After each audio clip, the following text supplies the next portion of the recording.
Assalamualaikum warahmatullahi wabarakatuh dan selamat pagi teman-teman sekalian. Hari ini kita akan membahas mengenai manajemen ASN, terutama berkaitan dengan merit system dalam pengelolaan aparatur sipil negara. Kami dari kelompok 1, Latsar CPNS Kabupaten Tanah Tidung Angkatan 52 bersama saya sendiri Muhammad Nur Yasin Farul Rozi dari DP3 KTT. Kemudian ada selanjutnya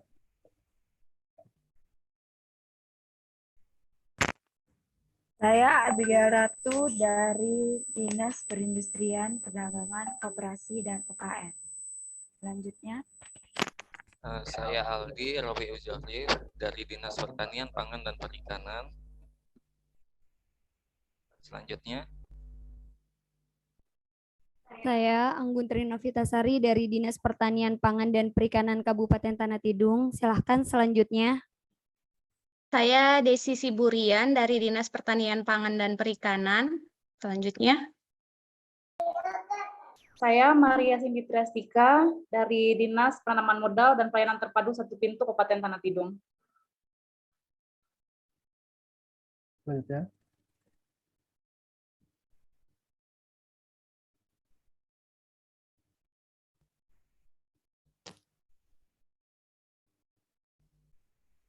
Saya Rifki Kifnya Fifudin dari Dinas Pertanian Pangan dan Perikanan.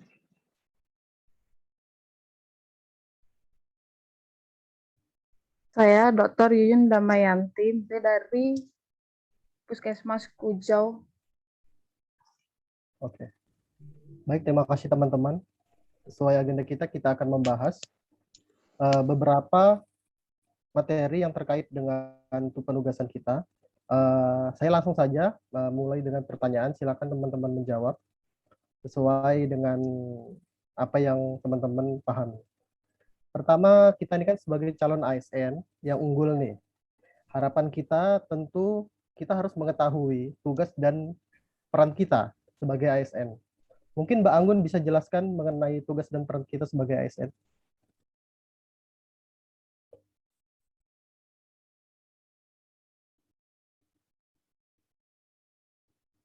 Oke, terima kasih Mas Yasin. Untuk menjalankan kedudukan sebagai ASN, kita berfungsi sebagai pelaksana kebijakan publik, pelayan publik, dan juga perekat dan pemersatu bangsa. Sedangkan tugas kita sebagai pegawai ASN yaitu melaksanakan kebijakan yang dibuat oleh pejabat pembina kepegawaian sesuai dengan ketentuan peraturan perundang-undangan. Yang kedua, memberikan pelayanan publik yang profesional dan berkualitas. Dan yang terakhir, mempererat persatuan dan kesatuan negara Republik Indonesia. Terima kasih Mas Yasin. Baik, terima kasih Mbak Anggun atas jawabannya. Kemudian pertanyaan kedua, tentu dalam mengerjakan pekerjaan kita setiap hari, kita harus memiliki kode etik. Nah, mungkin bisa Mas Aldi jelaskan kode etik seorang ASN? oke, terima kasih. Jadi kode etik dan kode perilaku ASN itu terbagi menjadi 12. Jadi yang pertama yang harus kita lakukan yaitu melaksanakan tugas dengan jujur, bertanggung jawab, dan berintegritas tinggi. Baru yang kedua, kita melaksanakan tugasnya dengan cermat dan disiplin. Baru yang ketiga, melayani dengan sikap hormat, sopan, dan tanpa tekanan. Yang keempat, melaksanakan tugasnya sesuai dengan ketentuan perundang-undangan. Yang kelima, melaksanakan tugas sesuai dengan perintah atasan atau pejabat yang berwenang sejauh tidak bertentangan dengan ketentuan perundang-undangan. Yang keenam, menjaga kerahasiaan yang menyangkut kebijakan negara. Yang ketujuh, menggunakan kekayaan dan barang milik negara secara bertanggung jawab, efektif, dan efisien. Yang kedelapan, menjaga agar tidak terjadi konflik kepentingan dalam melaksanakan tugasnya. Yang kesembilan, memberikan informasi secara benar dan tidak menyesatkan kepada pihak lain yang memerlukan informasi terkait kepentingan kedinasan. Yang ke-10, tidak menyalahgunakan informasi internal negara, tugas, status, kekuasaan, dan jabatannya untuk mendapat atau mencari keuntungan atau manfaat bagi diri sendiri atau untuk orang lain. Yang ke-11, memegang teguh nilai dasar ASN dan selalu menjaga reputasi dan integritas ASN. Yang terakhir, melaksanakan ketentuan perundang-undangan mengenai disiplin pegawai ASN. Jadi seperti itu Mas Nur Yasin. Ya, baik, terima kasih Mas Aldi atas penjelasannya. Kemudian kita sebagai warga negara yang baik tentu memiliki hak dan kewajiban, apalagi seorang ASN. Mungkin bisa dijelaskan Mbak Maria Cindy, apa sih kewajiban kita sebagai ASN? Adapun kewajiban ASN yang disebutkan dalam Undang-Undang ASN adalah yang pertama, setia dan taat kepada Pancasila, Undang-Undang Dasar Negara Republik Indonesia tahun 1945, Negara Kesatuan Republik Indonesia, dan pemerintahan yang sah. Yang kedua adalah menjaga persatuan dan kesatuan bangsa. Yang ketiga, melaksanakan kewajiban yang dirumuskan pejabat pemerintah yang berwenang. Yang keempat, menaati ketentuan peraturan perundang-undangan. Yang kelima, melaksanakan tugas kedinasan dengan penuh pengabdian, kejujuran, kesadaran, dan tanggung jawab. Yang keenam, menunjukkan integritas dan keteladanan dalam sikap, perilaku, ucapan, dan tindakan kepada setiap orang, baik di dalam maupun di luar kedinasan. Yang ketujuh, menyimpan rahasia jabatan dan hanya dapat mengemukakan rahasia jabatan sesuai dengan ketentuan peraturan perundang-undangan yang berlaku. Dan yang terakhir adalah bersedia ditempatkan di seluruh wilayah negara Republik Indonesia. Sekian. Oke, baik. Terima kasih Mbak Maria Cindy atas jawabannya. Cukup jelas. Kemudian setelah ada kewajiban, kita harus mendapatkan hak. Mungkin Mas Rifki bisa menjelaskan hak-hak kita sebagai ASN. Agar dapat melaksanakan tugas dan tanggung jawab dengan baik ya sebagai seorang ASN juga tentunya memiliki hak yang harus diperoleh. Ada 5 hak yang telah ditetapkan. Yang pertama itu ada gaji, tunjangan, dan fasilitas PNS. Yang kedua ada cuti, ada jaminan pensiun dan jaminan hari tua. Ada juga hak atas perlindungan, hak pengembangan kompetensi dalam rangka penilaian kinerja PNS untuk karir. Dan tentunya itu untuk setelah mendapatkan hak-hak yang telah disampaikan tadi, ASN juga berkewajiban dengan tugas dan tanggung jawabnya. Mungkin itu sih Mas Yasin. Oke, baik. Terima kasih Mas Rifki atas jawabannya. Kemudian untuk mengelola semua hal ini, tentu diperlukan suatu merit system. Merit system pengelolaan ASN. Mungkin Mbak Abigail Ratu bisa menjelaskan apa itu mengenai merit system ASN. Ya, terima kasih Mas Yasin. Sistem merit untuk pengertian sistem merit adalah untuk mewujudkan ASN yang profesional.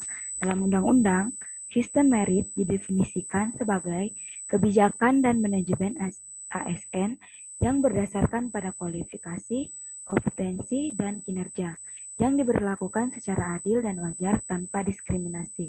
Yang maksudnya adalah wajar tanpa membedakan latar belakang politik, ras, warna kulit, agama, asal-usul, jenis kelamin, status pernikahan, umur, atau kondisi kesehatan. Pengimplementasian sistem merit dapat berupa seleksi dan promosi ASN yang dilakukan secara terbuka, adil, dan kompetitif. Yang kedua, diawasi dan dijunjung tinggi dengan pemberian penghargaan bagi yang berkinerja tinggi dan sanksi bagi yang tidak bekerja. Dan yang ketiga, diberikan hak untuk mengembangkan diri. Demikian penjelasan dari saya. Baik, terima kasih atas penjelasannya. Kemudian tentu untuk menjalankan ini perlu prinsip-prinsip dalam mengelola merit systemnya. Bisa dijelaskan Mbak Desi mengenai sistem mengenai prinsip-prinsipnya?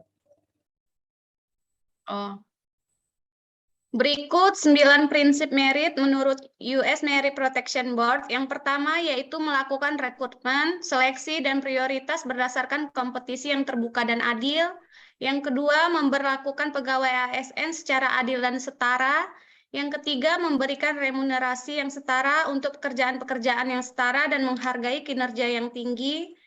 Yang keempat, yaitu standar yang tinggi untuk integritas, perilaku, dan kepedulian untuk kepentingan masyarakat. Yang kelima, yaitu mengelola pegawai ASN secara efektif dan efisien. Yang keenam, yaitu mempertahankan atau memisahkan pegawai ASN berdasarkan kinerja yang dihasilkan. Yang ketujuh, yaitu memberikan kesempatan untuk membangun kompetensi kepada pegawai ASN. Yang kedelapan yaitu melindungi pegawai ASN dari pengaruh-pengaruh politik yang tidak pantas atau tidak tepat. Dan yang terakhir yaitu memberikan perlindungan kepada pegawai ASN dari hukum yang tidak adil dan tidak terbuka.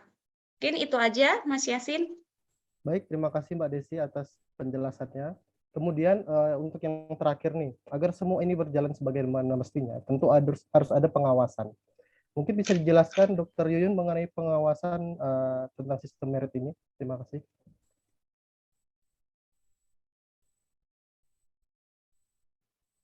Baik, terima kasih Mas Yasin. Di sini lembaga pengawas merit sistem pengelolaan ASN di Indonesia itu sebanyak 54 instansi pemerintah, di mana instansi pemerintah tersebut terdiri dari 18 kementerian dan sekretaris negara, 9 lembaga pemerintah non-kementerian, 3 lembaga non-struktural, 11 pemerintah kota, dan 13 pemerintah kabupaten. Sekian Mas Yasin. Oke, baik, terima kasih.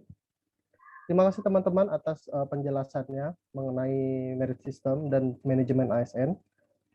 Semoga bermanfaat bagi kita semua sebagai calon pegawai negeri sipil yang unggul tentunya, yang berkinerja tinggi dan berintegrasi tinggi.